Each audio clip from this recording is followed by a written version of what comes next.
All right, everybody, welcome and thank you so much for joining City and State's post-COVID Brooklyn webinar. We've now hit the 6-month mark of this pandemic, and we're kind of working our way through the boroughs, looking at what the future holds politically for this borough and the borough we love. All the boroughs we love, but I have a special place in my heart for Brooklyn as a resident. So I'm so happy to be hosting. I'm Jeff Colton, senior reporter with City and State. And it is, again, our pleasure of covering the whole state to be focusing on Brooklyn this week. Want to give a quick shout out to our Brooklyn Power 10 elected officials, some of which are here with us today on this panel. Of course, also our Brooklyn Power 50 and our Brooklyn Heroes too, where City and State and the magazine this week focused on some of the heroes of the borough that really stood up during this coronavirus pandemic and have impressed all of us. So with that, we will go to our panel soon, but I wanted to hand it over quickly to a word from our sponsors, New York Presbyterian, Brooklyn Methodist Hospital. I think we have a word from them. This is Indica, Scarlet, and Shirley, a few of the thousands of people who define how amazing things never stopped happening here at New York Presbyterian Brooklyn Methodist Hospital. In our hardest hours, our dedicated teams saw us through, and today they're ready for their next appointment because the same amazing people who kept them safe are here for you now, online and in person.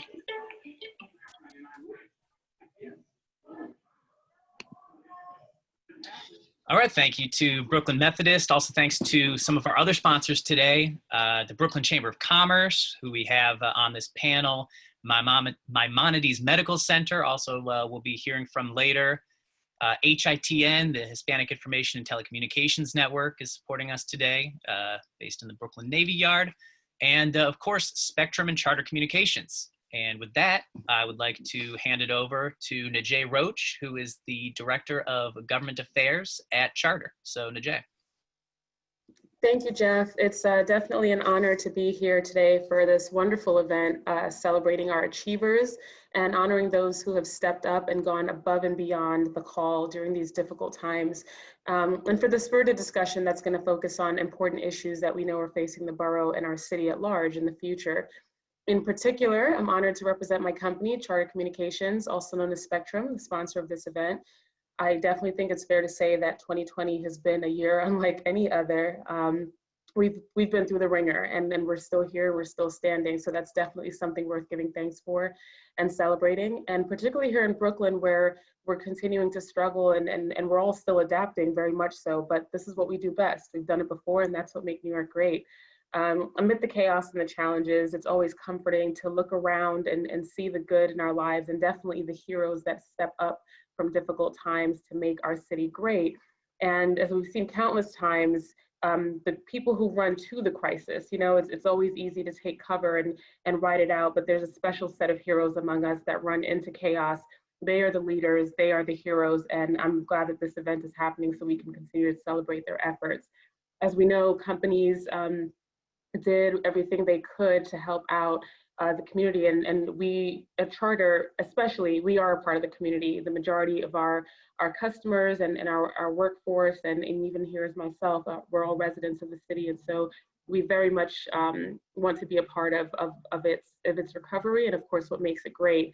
And we provided, for those who may not know, we provided free internet in the very beginning of this pandemic because we knew that communication as we knew it was going to change, and without a stable access to the internet for our vulnerable populations, for our students, for our businesses, we knew that this would have been so much more difficult. We pledged to the government's Keep America Connected program back in March, and that program was really essential to making sure that homeowners, community residents, our seniors, our students, that folks were able to stay connected through the hardest of the times. but the bottom line is we did what we could. We didn't do it for accolades. We didn't do it for celebration, but we did it because it was the right thing to do. And we're continuing to be a partner, and we want to support this effort however we can. I also just wanted to say, for the Brooklyn Power 50, congratulations to each of you. And thank you for your achievements and for your spirit, and for being a part of what makes New York great. And for the COVID heroes, I'm sure I join everyone here thanking you for your service and reminding us that not all heroes wear capes. And so thank you for being you and for your service, and congratulations to everyone. Thanks, Jeff. Thank you so much, Najee. Now, if your Twitter feeds are anything like mine, you have been seeing every single night pictures of the Vanderbilt open streets in Prospect Heights. And I feel like every reporter and Politico in the city is saying, this is incredible. You know, Brooklyn is alive and thriving. That's only one little corner of Brooklyn. So I wanted to open up on the same topic and open it up to our panel. If we could go around and have all of our panelists briefly introduce themselves, and then give me in one reason in these dark times of the continuing coronavirus pandemic, give me one reason for optimism regarding the future of Brooklyn. And with that, we will start with the Congresswoman, please.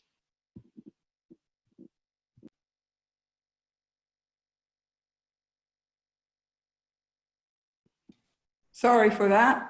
Well, good evening, and thank you so much, Jeff and Najee, and all my colleagues and all the heroes and stakeholders that represent and live together in Brooklyn. We always strive for a fairer and more just Brooklyn.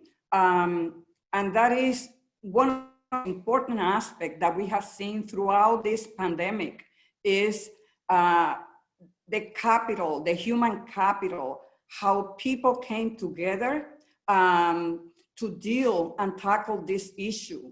And the fact that despite the fact that New York City was a hotspot, we have seen how we, agencies, organizations, the public, the media, came together to raise awareness of the many things that we needed to do despite the conflicts in terms of messaging that was coming out of Washington and other parts of the country. And so today, the positivity rate in terms of COVID-19 is at its lowest.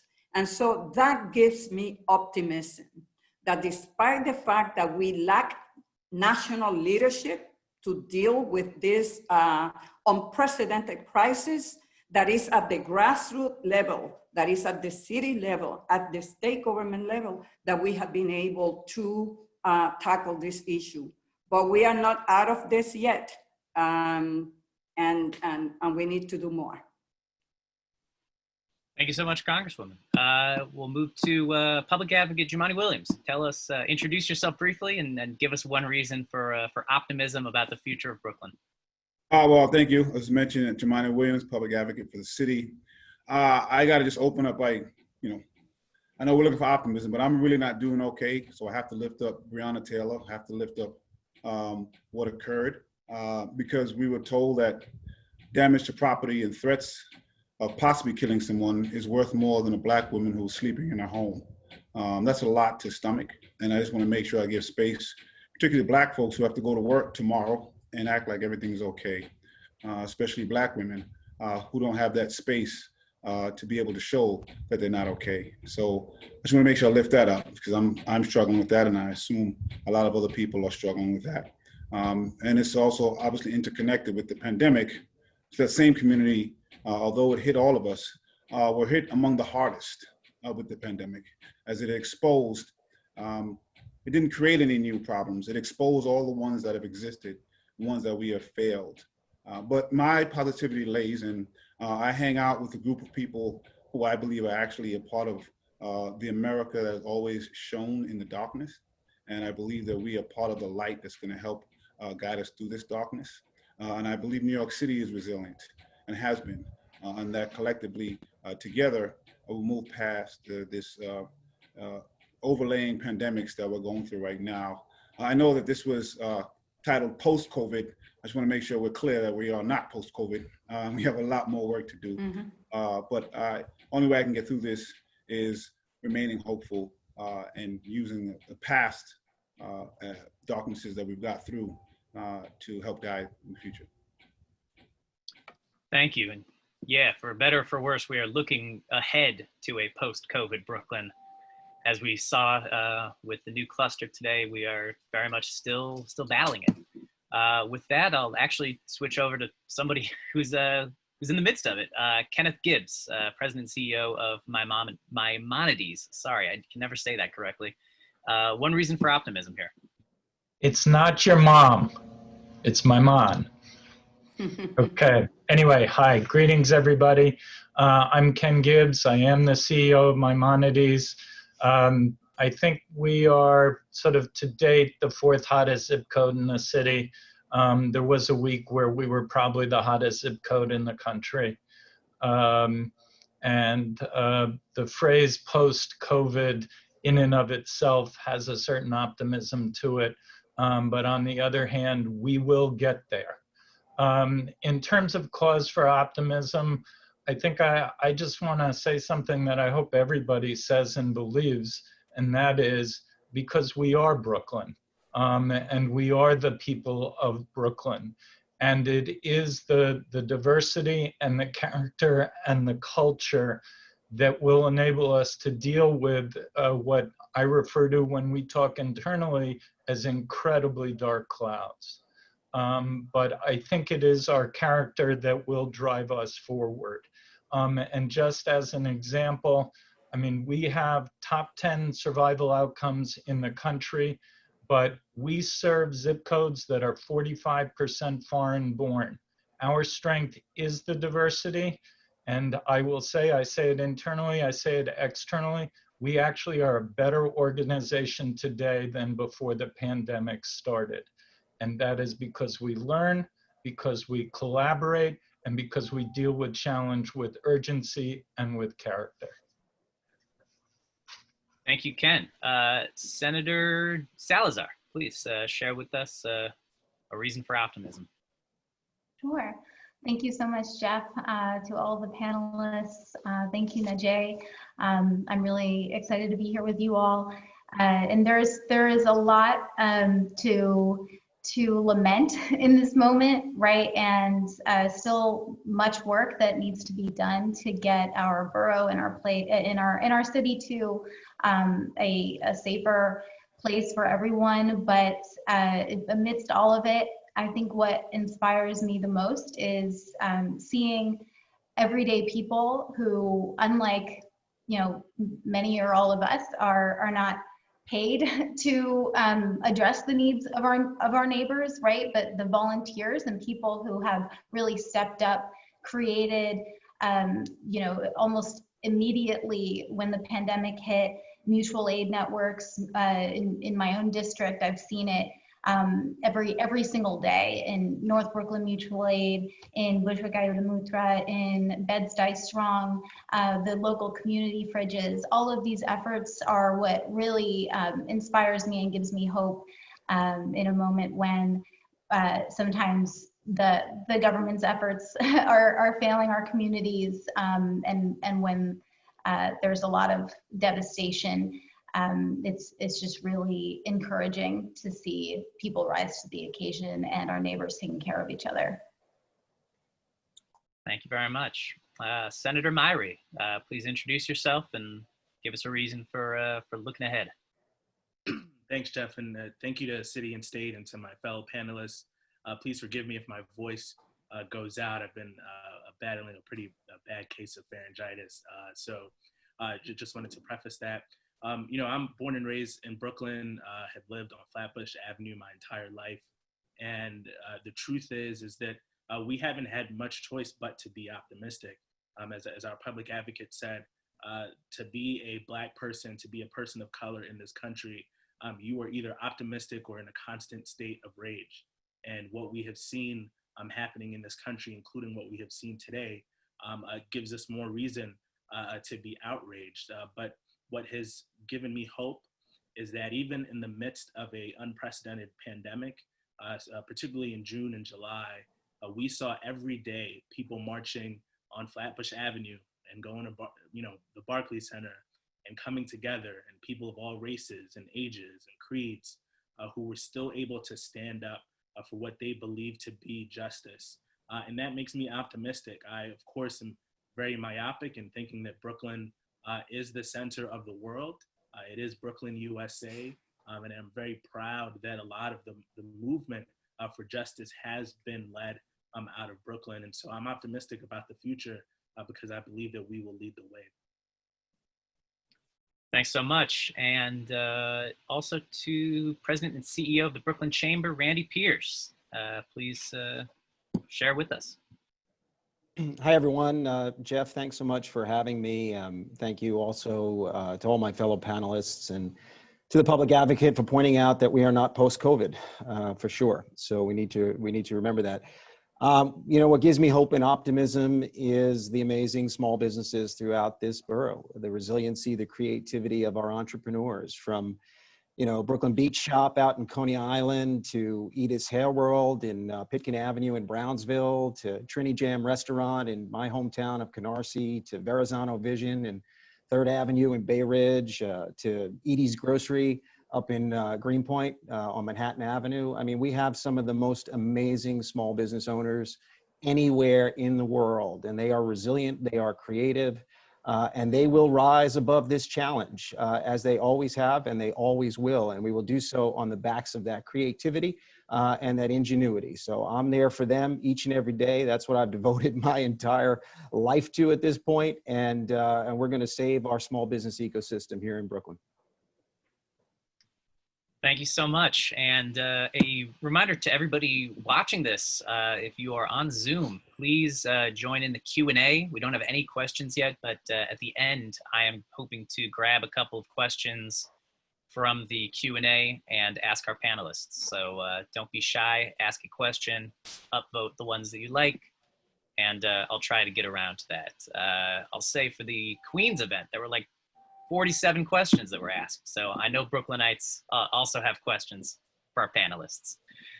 And with that, I will move on to what we've been waiting for, the news of the day, the news of the week, the Industry City rezoning, the application for this big plan that would upzone Industry City has been polled before the City Council got to vote on it. I believe all 4 of the politicians we have with us today were opposed to it, and I have so many questions, but I do want to start with Congresswoman Velazquez. You led a letter that was written to the City Council, to the city, saying that do not support this plan, and soon after we saw it polled. How did you get Hakeem Jeffries to join you on this? I mean, that's what I'm wondering. I don't know, ask him. I just made my case. Look, if there is anything that we have learned throughout this pandemic, it's the systemic inequities that exist in our economy, our society, and our healthcare system. Those workers that didn't have the luxury to do their job remotely, those are Black and brown. And it really makes me think about how the city can abdicate planning decision to a private developer without taking into consideration that we are in the midst of a pandemic where Sunset Park working class has been disproportionately affected. This is not the moment nor the time to do this. We do not need to rush this rezoning just with the argument of creating jobs, because we need to be clear that this rezoning application is not needed for job creation. Today, we have 2.5 million square feet of space in Industry City. So they could create jobs. they could do they could perform interior renovation using that those 2.5 million square feet of space and create jobs in the process. We don't need a rezoning to do that. Look, this is the waterfront in Sunset Park. We need to take into account, questions were asked to Andrew Kimball when he went before the subcommittee, the rezoning subcommittee, and asked to share the data. When they talk about 20,000 jobs, these are projections. Show me the data. Tell me that you are going to provide the kind of jobs for working class in Sunset Park that will be able to walk to those jobs. I am not against economic development.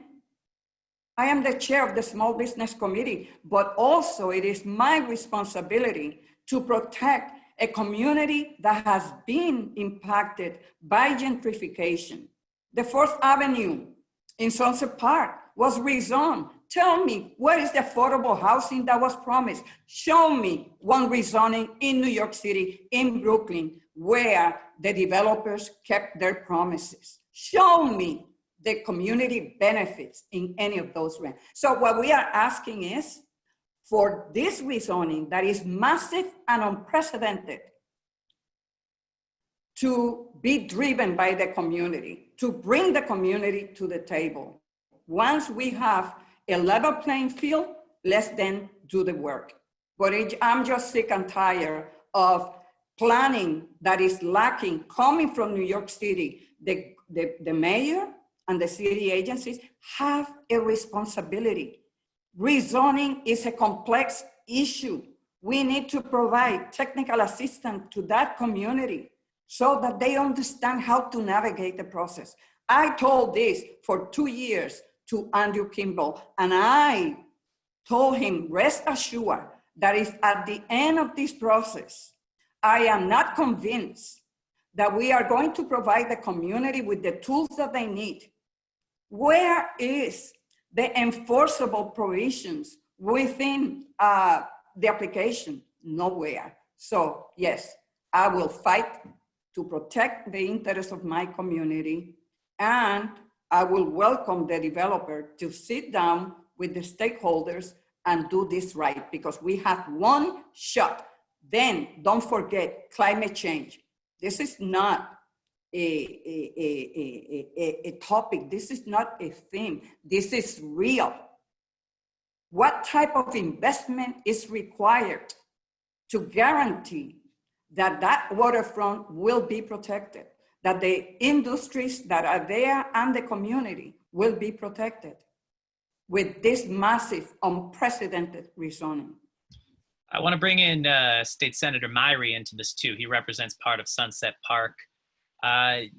You know, we're hearing that this that there are options here. You know, the rezoning could happen if certain conditions are met. You know, is that where you stand? You know, do you think that this is a possibility that Industry City could still change in the future, or is this just is this delay a denial of changes at the city? Yeah, let me just say that there is no daylight between my position and that of the Congresswoman's. I think that she really eloquently captured the position of the community and the position of the electeds that represent the area. You know, it is one thing to speak about a development in the hypothetical, but if you have never walked the streets of Sunset Park, if you have never been to those local businesses, if you haven't spoken to those families, if you haven't spent days in the actual Sunset Park, in the neighborhood, where you see the diversity of the working class people that call Sunset Park their homes, I'm very circumspect of your opinion on what the development should look like. The Congresswoman was very clear that the history of development in this city, if we just look to the Barclays Center, has not been one of fulfilled promises by developers. And so the framing of this, that I think the New York Times headline right before we got on was that progressives killed 20,000 jobs. I actually think that is an offensive framing because it assumes that the intellect of the progressives is somehow less than those who want development. Of course we want jobs. Of course we want our people to have economic success, but at what price? And that is what I think we have been pushing forward. And like the Congresswoman said, I am more than willing to engage in a substantive conversation that centers the community and those who have made Sunset Park attractive in the first place. There have been people there who have lived there for years, for decades, when this wasn't a hot spot or wasn't attractive for development. They should be the first in line to benefit from anything that happens. Thank you. Now, Randy, I'd like to bring you in here. I know that the Brooklyn Chamber was supportive of the plan to rezone Industry City. What do you see as the future here? Is there still going to be a focus on changing Industry City, or I don't know, is the Brooklyn Chamber, looking elsewhere now for development opportunities? Jeff, I'll take the white flag of surrender for 1,000, please. Senator Meyer's laughing at that one. That's good. At least we could get up. We could joke. We could laugh a little bit, right, Senator? I appreciate that. Hey, look, obviously, we're disappointed. We were big proponents of the rezoning, and for us, it was about much needed jobs and opportunity for Brooklynites and for New York City residents, and especially as we struggle to come, out of this pandemic and economic shutdown, right? And our unemployment rate here in New York City is twice the national average. I mean, this is a fact, right? And with respect to all of my colleagues on the panel, whom I love and respect all of them, they can't point to any other project on the drawing board in the city that had the potential to create as many jobs. And by the way, without any public subsidy, right? And this was a heavy manufacturing rezoning to a light manufacturing rezoning. And it was about expanding the options for job creation. That's really what it was. It wasn't about abandoning the industrial waterfront. It wasn't about even jettisoning manufacturing. They've actually done a pretty good job of retaining the manufacturing that was already there. Companies like Virginia Dare and Lilac Chocolates and others. It was giving more options and more opportunity. Look, I agree with some things that were said, but in a very different context. I mean, I think rezoning shouldn't be rushed either. And this has been out there for 6 years. Industry City presented this plan 6 years ago, very, very transparently. I mean, with respect to community benefits. And this is where I think there was a little bit of disingenuousness. I mean, there was a community benefits task force that was convened by the council member that was meeting and was actually putting together a list of community benefits that all fell in line with what the council member wanted. And Industry City even publicly just said that they would agree to all of the recommendations that the Community Benefits Task Force and the council member wanted. And then the council member came out even before they were able to issue a report and it came out against it. I'd also like to point out that, with the exception of Congresswoman Velasquez, who knows the community very, very well, inside and out, more so than anybody, for sure. I mean, the other three congressional representatives, from what I understand, never even toured Industry City, yet they came out against the project that they couldn't even take the time to come in and take a tour of. So for me, this is an opportunity lost. Where do we go from here? I'm not sure, but I did learn something in the process, and I think this is really the saddest part of really what happened. For me, the bigger learning that there was no compromise with the socialists on this, and I'm going to say it. It was the socialists that pushed, knocking this down. There was a public forum where I was shouted down, wasn't allowed to speak. There was a public forum that was disrupted, the council members' own public forum that was disrupted and had to be ended prematurely because the socialists didn't want it to go any further. And the worst thing was Eric Alaman, who runs King of Kings Barbershop, young man from the neighborhood, started a great new business. He's a very successful entrepreneur, Latino guy. He was trying to give his testimony before the city council. and the protesters were right outside his barbershop calling him a sellout, right? So if this is the new political discourse that we're talking about in Brooklyn, this does not bode well for the future. We could sit down and disagree, and we could come to some sort of compromise, and we could have probably come to a compromise on this particular plan. And now we won't get there because it's an all or nothing proposition for those that are against. Well, what are you for? Jeff, may I inject some, I just want to make some comments or reaction. Don't use the socialist card. I don't react to that. You know, I am my own person. That's why I'm known as La Luchadora. I could sit down with some of them when they have sat down with me to ask me to endorse this candidate or that other candidate. And without any fear, I told them no. So this is not about socialists. This is about a community, citywide and in Brooklyn, like Senator Marie just mentioned. What was the end result of the rezoning of Atlantic Yard?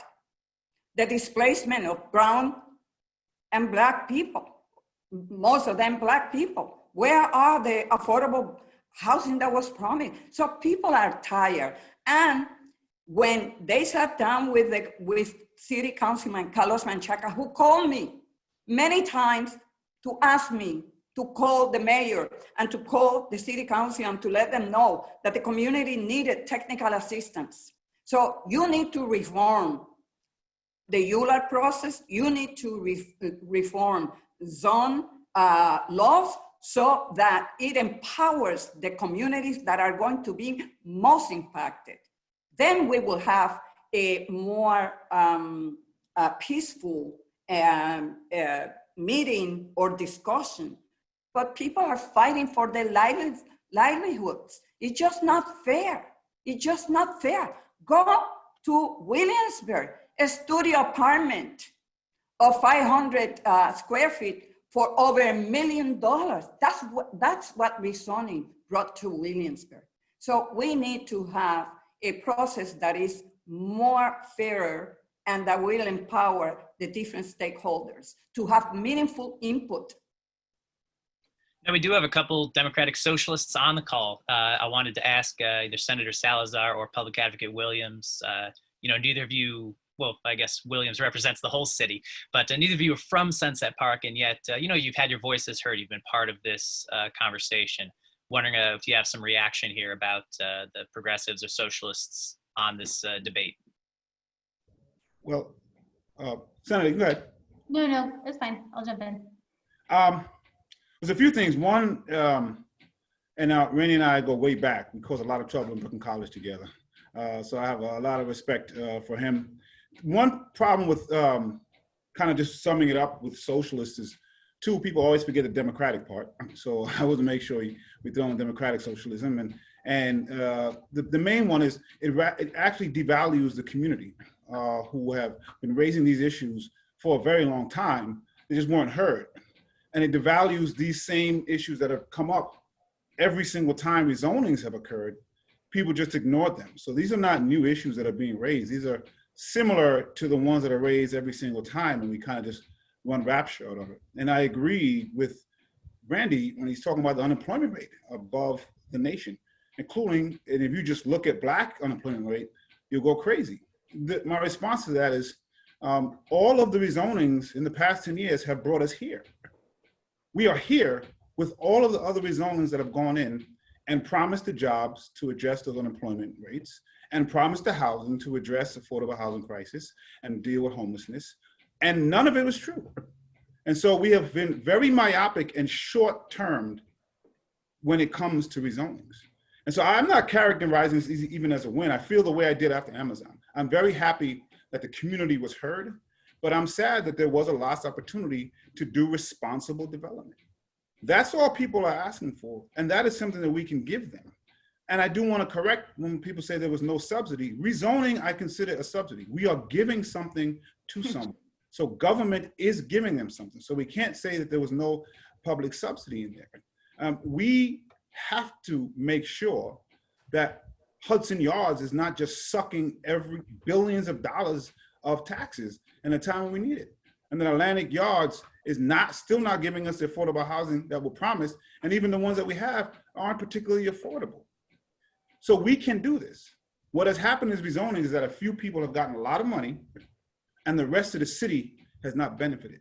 So it always looks good on paper. All of these rezonings look good on paper. Oh, it's amazing. Look at what you're gonna miss. But we're here because the city council has over and over and over approved rezonings that were the next best thing in this city, is gonna revive the city, and we are in crisis. We were in crisis pre-pandemic. The pandemic has exacerbated that. So we need to put a pause on all of the rezonings. We need to have a racial impact study done before rezonings go through. We need to say and reverse engineer this. And I hope that the community will itself come together with a proposal and then ask developers if they can come in and do it. Because right now there's a lot of speculation. And when people don't agree with that speculation, we get to a point that is harmful. I'm sad that Andrew Kimball took his ball and went home. We should have stayed and continued to have this conversation, because there is a way to discuss sustainability. There is a way to not get blindsided by short-term bling and really focus on the long-term. Everybody here wants jobs. Everybody here wants responsible development. The fact of the matter is, if this city looked the way it did 100 years ago, we wouldn't be New York City. And if it looks the way it does 100 years from now, the way it does now, we would have failed. But how do you do that responsibly? And so that's not just approving every single project that comes in, that is taking the time and really listening to the community, whether there's a DSA or there isn't, because none of these objections are needed. And Senator Salazar, please. Sure, and I'll be brief because I agree with what Senator Myrie and Congresswoman Velasquez and what the public advocate have said. I do want to note that, you know, I don't think that we should minimize the role that the local community, not people who identify as socialists or who are part of the DSA, but community members who would be directly impacted by this rezoning, the role that they played in opposing it. And as Randy recognizes, this was a long process that really precedes the growth of the DSA and of democratic socialism as a movement by at least a few years, right? A 6 or 7 year process. But just putting that aside, while I do not represent Industry City, I represent a different part of Brooklyn. I do represent Greenpoint and Williamsburg, where we have seen a devastating impact on local communities of the Bloomberg era rezonings, right, of about 15 years ago. We are still seeing harmful impacts from that rezoning of the waterfront, and we've seen what is doubtlessly gentrification that is certainly a result of that rezoning. And I think that what we really should take away here is that we need to reform the land use process and the ULURP process in our city, so that communities have a greater say and input in these decisions, so that we don't see a long drawn out process like this that ends with potentially a missed opportunity for economic development. Randy, I'm wondering if you see the business interests and progressive Democrats' views on these issues continuing to diverge in the future. Oh, I certainly do, because unfortunately, a whole segment of the community, as I said, wasn't able to be heard. I mean, honestly, I would suggest to Senator Salazar and to the public advocate, Carlos Menchaca's own public hearings, public forums. I mean, people were literally shut down and shut out. And, you know, look, I was on that community board for 15 years. I chaired Community Board 7 for 5 years. I ran the largest youth workforce development agency based in Sunset Park for 10 years, right? And I know the youth of Sunset Park. And to say the jobs that could be created are not for those youth is just selling those youth short. I mean, those are some of the smartest, most tech-savvy youth in the city. So I don't buy that argument that those jobs were not for those youth. The other thing I'll just say is, I would say that the public advocate is right.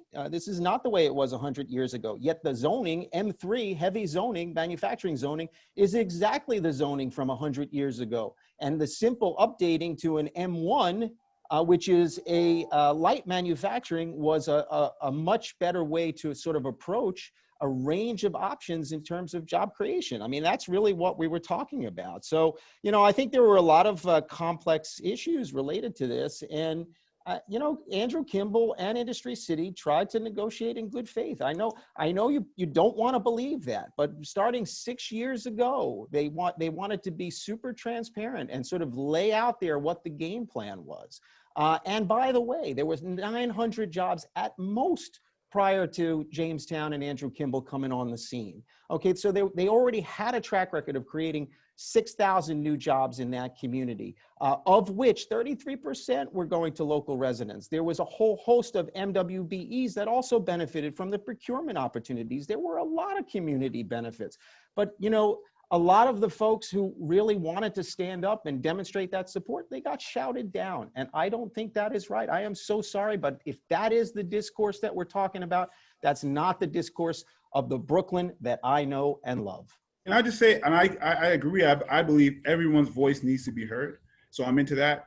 The only thing that I would submit, Randy, is which rezoning are we trying to mimic? Which rezoning lived up to the promises that they said they were going to do? And which rezoning has helped this city get from where we are, where we should have been? Yeah, I mean, I think the comparisons to Williamsburg are erroneous comparisons. This was not a residential rezoning. I mean, what's that? Which one? Just tell me which one provided the benefits that they said they would and has helped this city be something else than it is right now. I mean, what about the 300 businesses that were displaced or that were forced out by rent increases in the leases from Industry City? There was a Latino business person that went to the rezoning hearing and testified. There were businesses, I'm sure that were, Congresswoman, there were 900 jobs in a 6 million square foot campus because most of it were warehouses and underutilized space. That's really what it was. And they already created 6,000 new jobs. And all we were asking for was a simple changing zone. We weren't even asking for anything residential. We were willing to get rid of the hotels. We were willing to concede to all of the 10 points that the council member put out there. And without any enforceable provisions. No, there would have been enforceable positions if the Community Benefits Task Force was allowed to actually issue its report and put together a binding CBA. Now, I have to admit I am doing a poor job of moderating here because I'm enjoying this conversation. It's very interesting. It's very relevant. Sadly, this is not just an Industry City panel. We're looking at all of Brooklyn. So I do have to move it on to some other topics. Speaking of which, Ken Gibbs, I promise we're going to get to healthcare soon. We will discuss that. So we have not forgotten about you and Maimonides. I do want to briefly hit a little bit more on the democratic socialism topic we were talking about before. Particularly, I want to ask Senator Salazar. You know, you were elected as a democratic socialist, one of the first in like 100 years citywide. You know, do you see the growing ranks here in Albany as an example of, you know, Brooklynites' political views actually moving to the left, or is DSA and aligned groups simply getting better at organizing and getting out the vote? I think that it's probably both. That when grassroots organizations come together to get out the vote and raise voter turnout, we saw it in 2018 when I first ran for the state Senate. I ran as a Democratic Socialist, although with a coalition that included DSA. And we increased voter turnout by, on average, about 280% across the state Senate district compared to the previous non-presidential election year's primary for the state Senate, the Democratic primary. And in some parts of the district, it was an even higher increase than that. And then we saw the outcome that we did with the Democratic Socialists defeating a long-term incumbent, because of many, not only did we just see, did we see an increase in turnout, but many people becoming engaged in the political process for the very first time, and who were inspired by not just my candidacy, but the candidacies of other progressives who ran in 2018. Senator Myrie, for example, progressives who ran across the state, Democratic socialists and progressive candidates who ran, who had just recently won their primaries, right? One thing that I think all of us have in common, and a phenomenon that we are a part of, is just bringing more people into the political process who have previously been excluded. And that means more diverse representation in like elected representation, right? More women, even more than the fact that I am proud to be a Democratic socialist. I'm really proud to be the youngest woman to ever been elected in the history of the state Senate. And I am not the only representation of this change, right? So is Senator Myrie. So are the new elected officials who came in 2018, and we shifted the average, not just the average age in the state legislature and the state Senate, so that it's more diverse, but also bringing in more women, more elected officials of color, and this is overlapping with this sort of blue wave that we're continuing to see, or red wave, depending on how you look at it from a Democratic Socialist perspective. But regardless, I think that what it really shows is more people who previously had been excluded from the electoral process, from the legislative process, are becoming civically engaged and having the opportunity to do that. On that note, I wanted to ask about a specific, are there any, I guess looking ahead to 2021, are there any city council or citywide races that you particularly, Senator Salazar, are going to focus on? Or any candidates that you'd really like to see elevated? Yeah, well, honestly, there are so many inspiring candidates running across the city. I live in the 37th Council District, and so I'm very excited to see Sandy Nurse running to become my next council member. It's currently a vacant seat, and the communities in Bushwick and East New York desperately need that representation in the city council, and so I'm really excited to see Sandy Nurse running, but also other candidates in my district. Jen Gutierrez is running in Williamsburg, another really inspiring young woman, Latina, who is running on a strong progressive policy platform. But there are more candidates than I could list. It's a cool moment and time to be alive and engaged in politics in New York City. Thank you. And I know we are all definitely interested and focused on 2021. You mentioned a red wave also. You were talking about the socialists, but the Republicans are trying to win back some seats in Southern Brooklyn.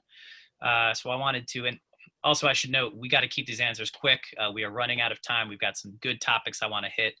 So just very briefly, wanted to ask Congresswoman Velazquez, is it possible that Nicole Malliotakis might win a seat, have a Republican in the New York City delegation here? What are you seeing down in that district? Well, if you want to talk specifically about Staten Island and New York 11th District, let me say this. Certainly, Max Rose and I don't agree on everything, which makes sense because his district and my district are completely different districts. But I think that the people in South Brooklyn and Staten Island respect him for being blunt, straightforward, and honest.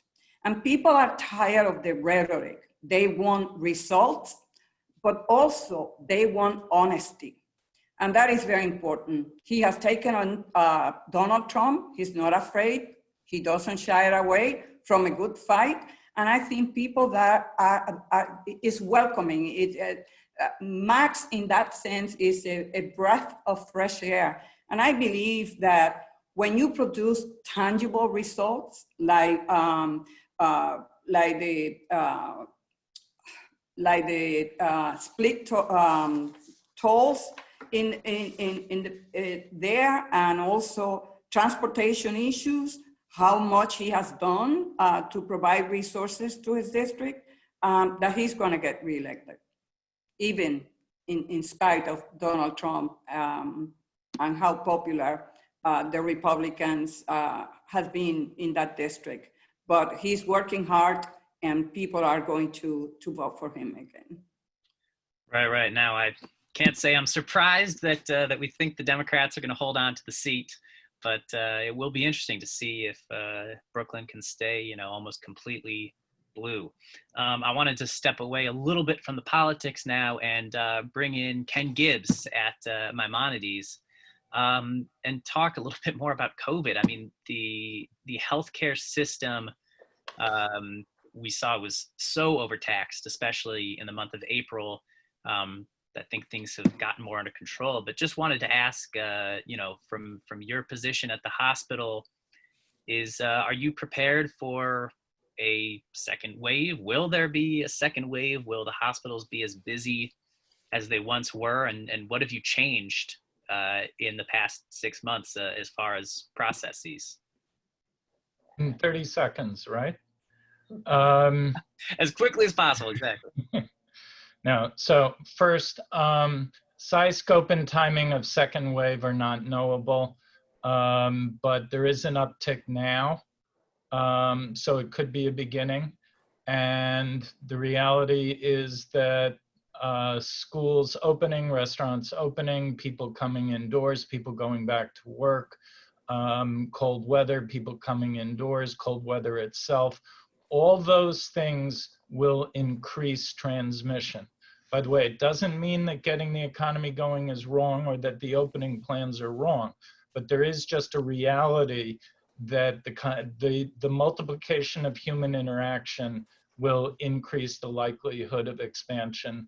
And let's also sort of recognize everybody is human. We're all tired of the masking. We're all tired of the social distancing. The phrase social distance in and of itself is an unhealthy thing and not a naturally human thing. And so there is just less discipline than there's been. So the vulnerability is real. And it will be something. On the readiness, I guess I would make two comments. One, I think we are ready in lots of ways, and we were first, and we were racing to stay ahead of a tidal wave, and there was so much to learn. There's still more to learn, but we were the first ones who had to learn it under extreme pressure. And I think everybody in this community and actually throughout the city did a phenomenal job. We talked about heroes. We talked about heroes for a reason. They were heroic. We have now all mapped out how we're going to use our facilities. There are therapeutics. There is no cure, but there are much better protocols for dealing with diseases. There's much better ability to meet needs that are non-COVID related at the same time so that we don't have the deferred needs. So I think we are in a much stronger position to deal with this. And I'd also highlight one other thing, which is that because of the overload, people were encouraged to stay home, which meant they presented themselves much later in the course of the disease. And that's part of why it had a tremendous severity in terms of what we saw. And I think we are going to be in a position to treat and relate to people earlier, but the general public has to be comfortable coming into the hospitals, and they are not completely comfortable yet. And so we all have a mission in terms of getting people to get flu shots and getting people to address deferred care and getting people to address symptoms when they have them. But I actually want to make a comment consistent with the general discussion from before. And I think the public advocate made this point, which is that there were problems in healthcare in our communities that were apparent before this hit, and it put a spotlight on it. And it is very directly the disparities in outcome and the disparities in access to appropriate care. And we have a business model.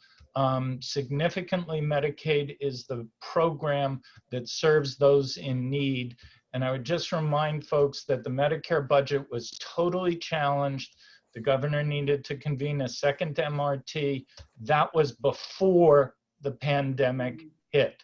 Before the pandemic hit, there was a budget problem. With the pandemic, we have increased costs. We have unemployment, which means more people are on Medicaid. So the pressure on that budget is great. And what we have is heroes and providers who are working in the context of a national political system that can't allocate resources to those who need it. We cannot get a consensus.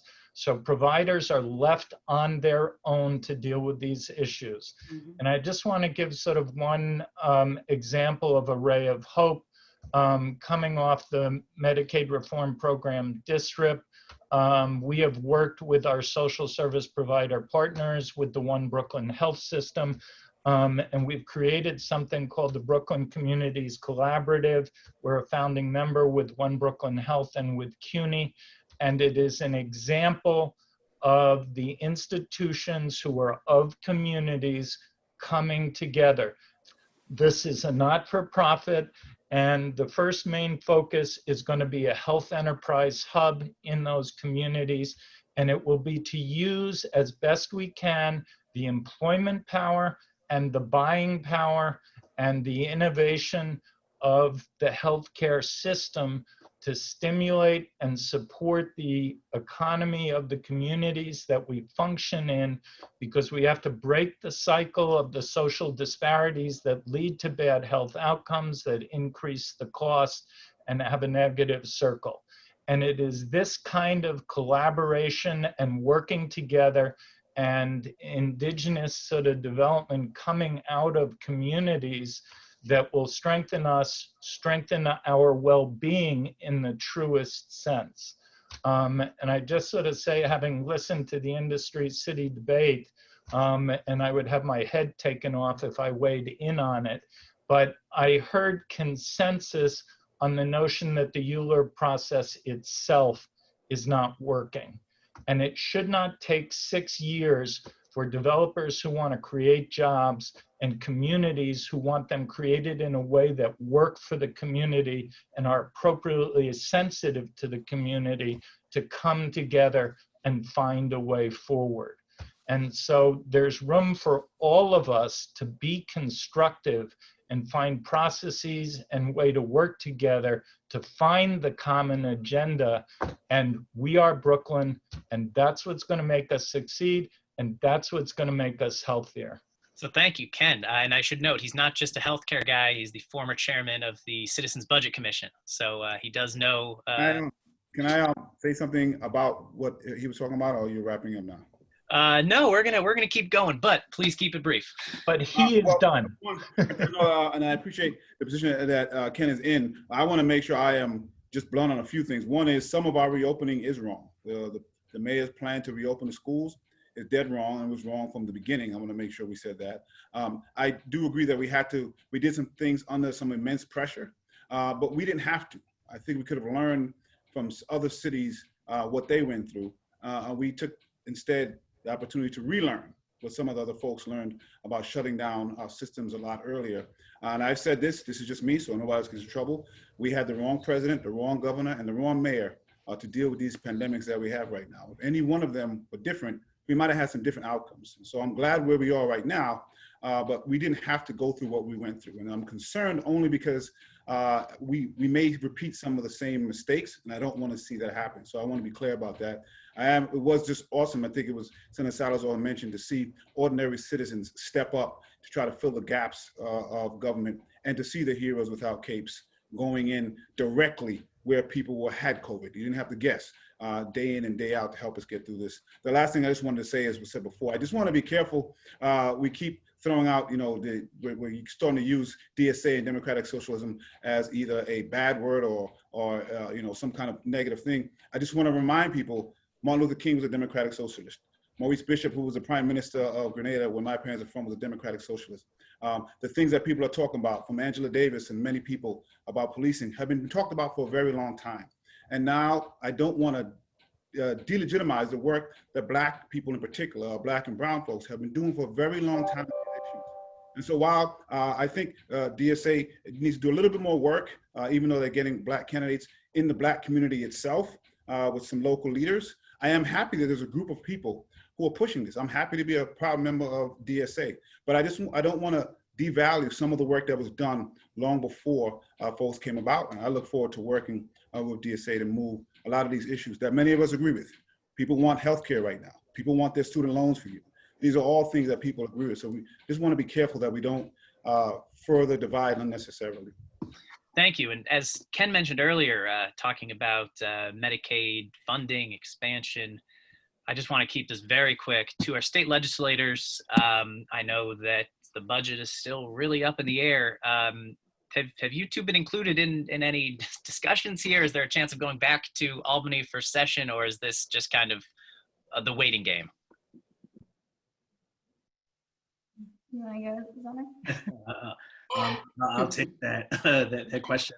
I think it's hard for us to say when or whether we will go back to session. I think that we have, under normal circumstances, session would have been concluded. We've seen that this has been an extraordinary year in which we have met post-June. And I think that in the event that we need to meet the moment, both for the budget and for other priorities, one of the biggest problems here in Brooklyn and throughout the city is we are facing a massive eviction crisis that is oncoming. Both tenants and both renters and commercial tenants. We have small landlords. We have homeowners that are underwater. These are things that are going to have to be resolved in very short order. And so I think that we stand ready, but those discussions are ongoing. And let me just point out that as it pertains to the budget, that even at the height of this crisis, that the governor cut our hospitals and cut money to Medicaid and reimbursements to hospitals throughout Brooklyn that were dealing with this crisis in the most severe way. And now those hospitals, without the intervention of Congress members like Nydia Velázquez and Congressmember Clark and Congressmember Jeffries, really stepping up with the HEROES Act and coming in with funding, it would have been disastrous. And so all of those things are still up in the air. And I don't want to speak for Senator Salazar, but I think we stand ready to act. Yeah, no, absolutely. I feel ready. If we were called back to Albany tomorrow, I'm really eager to go back. We've only gone back into session a couple times since session was supposed to end in June, but it certainly doesn't seem like enough. There are really urgent issues facing our communities. And additionally, we need to address the issue of long-term borrowing for the city. And that's really up to us as the state to act on. So there are a lot of things that we need to address, and I'm just hoping that we reconvene very soon.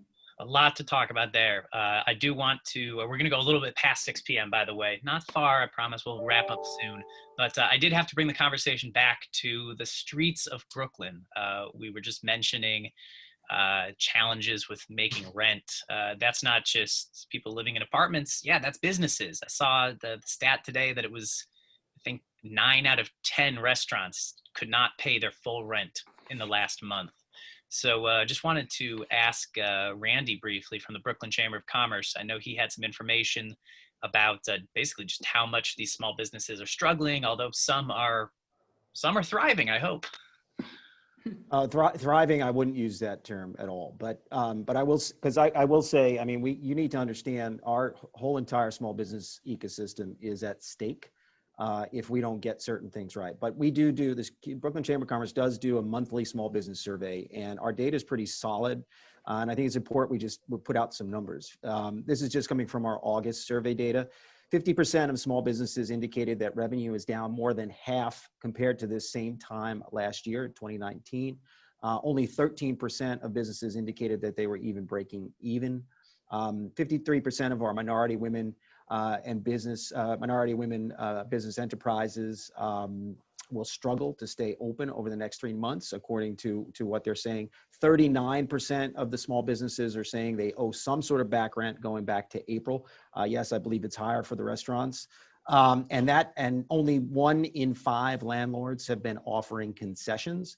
So I agree with Senator Myrie wholeheartedly that we've been kicking the can down the road, and we are facing a huge, on the commercial side for sure, we are facing a huge, huge dilemma. The top three issues or concerns: our small businesses need grants, not loans. This is 83% of our businesses are saying this. They need real rent relief. 69% of our businesses indicate this as very important. That's why we're working with Councilmember Lander and other council members on a recovery lease program for commercial tenants.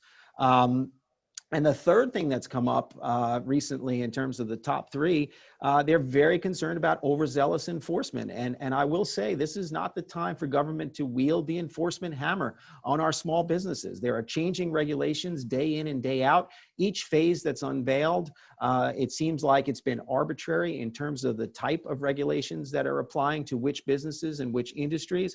And having overzealous enforcement does no help to anybody, because an SLA fine of $25,000 can put you out of business, bottom line. So, you know, there's a lot of challenges here in the small business community. I really, truly believe our small business ecosystem, the small businesses that make our neighborhoods special in what they are, is at stake. And I think we could all work together to kind of save these small businesses.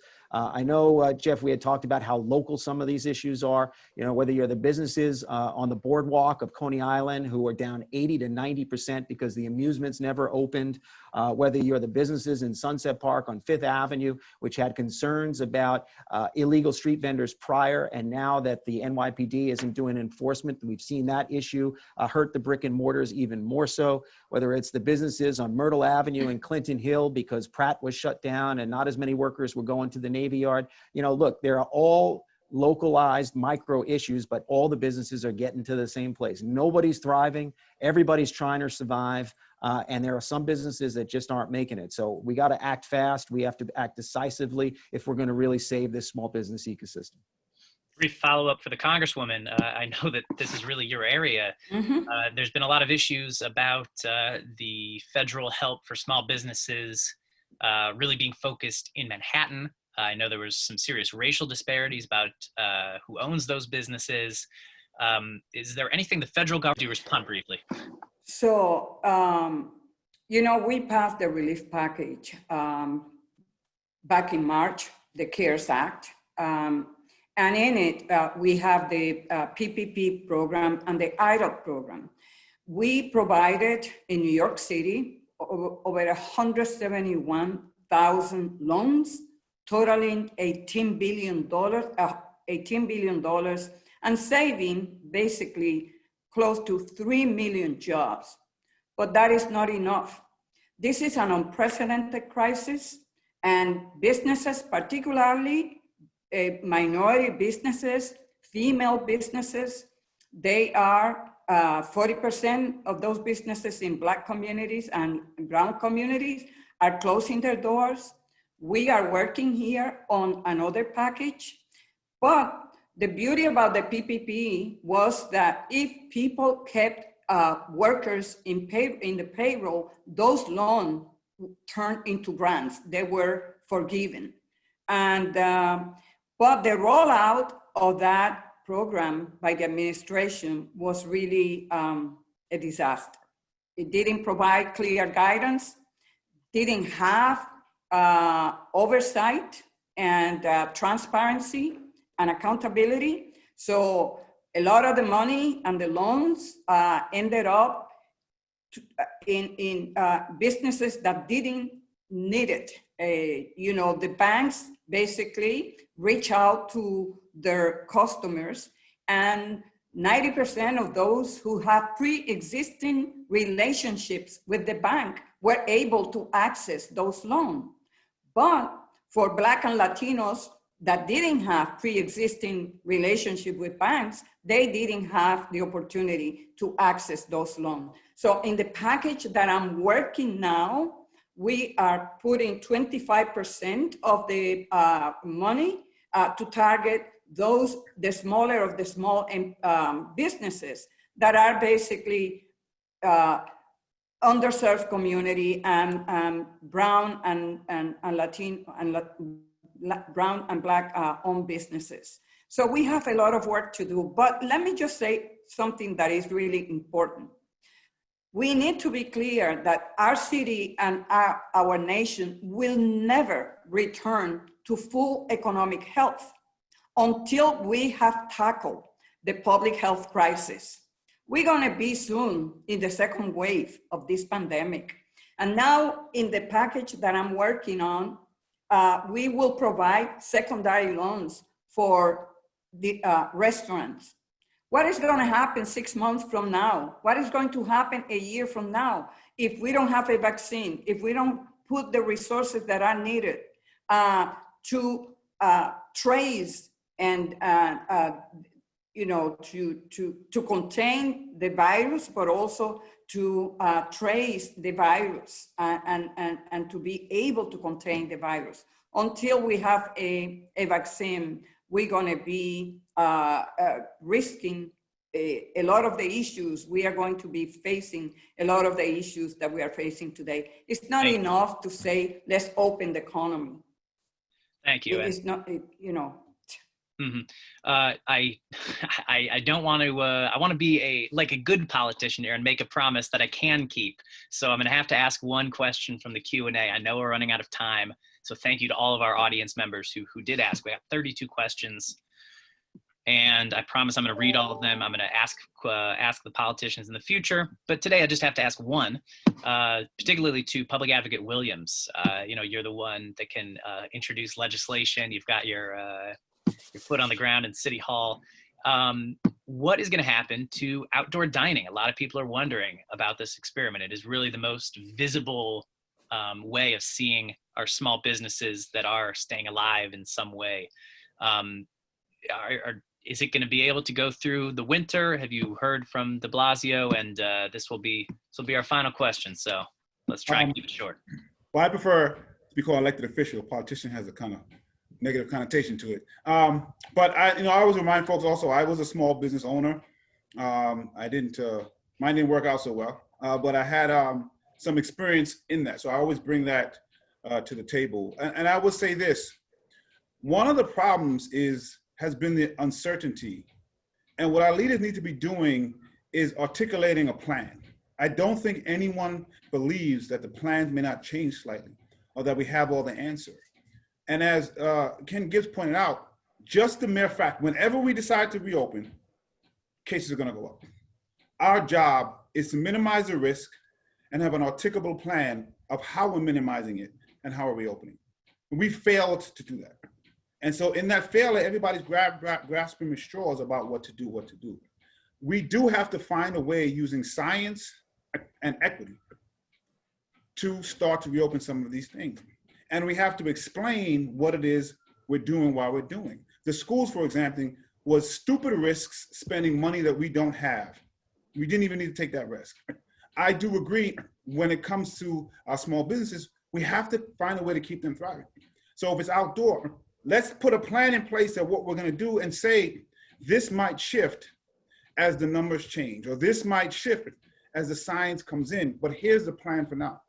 I would say, let's work out a plan to figure out how we're gonna keep folks outdoors. I forgot where it was. They created some bubbles that was pretty creative and looked interesting. Maybe that's the direction we go. But let's sit down with a small business and see what creative ideas they have. What we need now is bold leadership and vision. We just don't have that. And Governor Cuomo, people like that, they are great bureaucrats. And I say that in the purest sense of a bureaucrat form. But what a bureaucrat can do is make sure the trains run on time. But they can't create an entire new system for the train to run on. And that's the problem that we're having. We need some bold visionary leadership to take the reins and say, we're gonna try this and then move aside.